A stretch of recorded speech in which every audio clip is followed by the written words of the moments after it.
ভর্তি খুশকি। ওই অ্যান্টি ট্যান টাইপ শ্যাম্পু গুলো দিয়ে শ্যাম্পু করতে পারো না? বলো কিরকম কাটবো? এই যে সাইড গুলো না একবারে উড়িয়ে দেবে, ঠিক আছে? আর এই সামনেটা বড় বড় রাখবে। আর ওই যে জেল আছে না, ওই জেল দিয়ে সামনেটা একদম খাড়া খাড়া করে দেবে। ও, বললেই হয় যে সাপড়ি কাটবে। আরে ওটাই তখন ট্রেন্ডিং এ চলছে। আর বলছি এই দুপাশে না এই দুটো করে একটু দাগ দিয়ে দেবে তো। আরে হ্যাঁ হ্যাঁ, তুমি কোনো চিন্তা করো না, আমি একবার তোমার মাথার মধ্যে জেব্রা ক্রসিং বানিয়ে দেবো। বলছি ছাপড়ি স্টাইলে যখন করছো একটু কালার করবে না? মানে একটু হালকা সবুজ, তার উপর একটু লাল, মানে বেশি একটু টিয়া পাখি লাগবে। দাড়ি কাটছি, বেশি নড়ো না। বিয়ার সেভ করতে গিয়ে তারপরে গলা লুলুলি কেটে ফেলে তখন তো আমাকেই ধরে প্যাঁদাবে। একটু হালকা করে মেসেজ করে দাও না। 20 টাকা লাগবে কিন্তু। ওফ, আবার টাকা পয়সা কেন, একটু হালকা করে দাও না। জ্বালাতন। কই দেখি দাও। বলছি তোমার কাছে ওই মেসেজের মেশিনটা আছে না, ওটা দিয়ে একটু করে দাও না। এই শোনো, ফ্রিতে এইটুকুই পাবে, মেশিন চাই? এই কি আবার জামা খুলছো কেন? এই হাত তুলে বসে পড়লে কেন?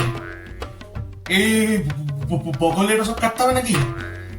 কি জ্বালাতন রে ভাই। এই 50 টাকা লাগবে কিন্তু। দাঁড়াও, আগে একটু বডি স্প্রে দিয়ে দিই। যাও, তোমার সব চেঁচে দিয়েছি।